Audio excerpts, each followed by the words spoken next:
art ensemble of Chicago, musicians and groups that I find very important to me because of their spontaneous and improvised nature in the way that they work.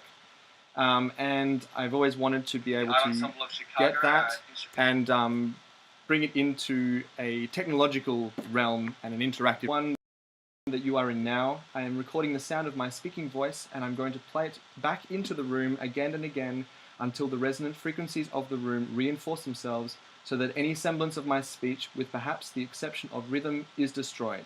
What you will hear then are the natural resonant frequencies of the room articulated by speech.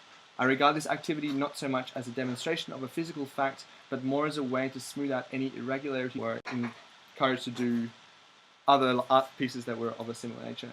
He also did another piece called Music on a Long Thin Wire, where he connected two bits of a very long thin wire in a room, and it also recorded the resonant frequencies of the room as people moved around in it, as the humidity level. A technological piece where an artist cut the trunk of a tree and had record discs that they played on a modified record player.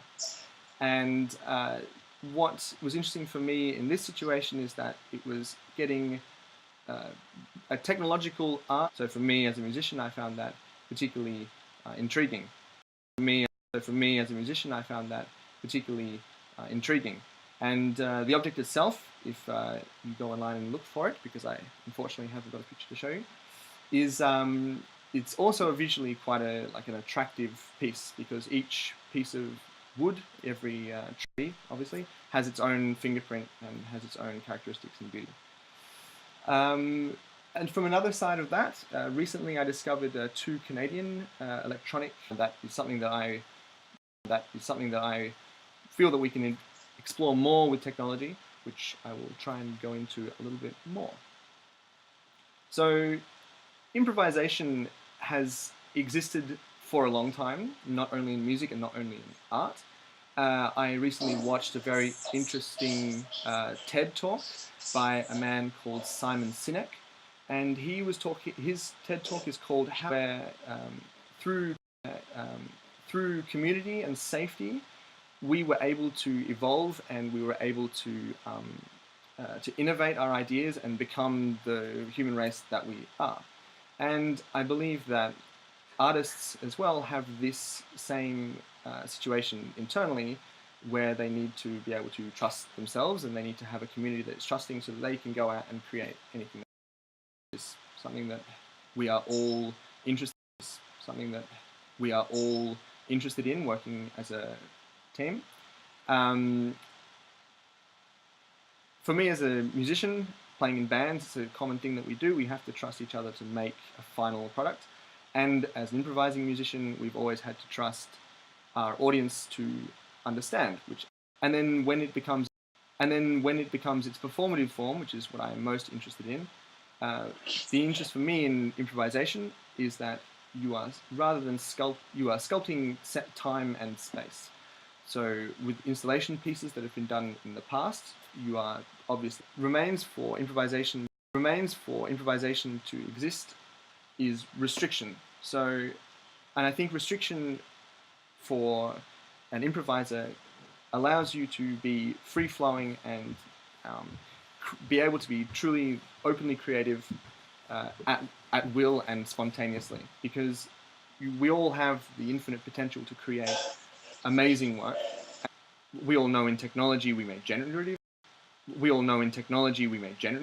art. Early on in modern art, Vera Molnar, who's a French artist, she was interested in the restriction of programmatic restriction of the earth of the area that have been squeezed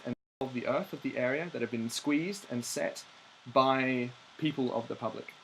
And her piece was to reflect the hands of generations of those who have come before and those who will come in the future. And it was to respect the people of the land where the museum is located. I think it was about 150 performers walking up and down this enormous hall. And if you were to go down into the hall, by random, someone would come over to you and start talking to you, and they would tell you a story of their past, but they would leave out certain specifics about it. So, for example, interacting in a way with your other members, but it was never a direct interaction. So I think that opens up, technology can really open up interesting interactions and interesting reflections on space and place, and can really break down kind of geographical boundaries as well as communication boundaries as well, if not between language or culture and that kind of thing. And space and time. I think it creates quite an interesting experience and will reward us with all sorts of exciting new works and experiences for our audience and us as artists. So that is what I am going to try and research over my course.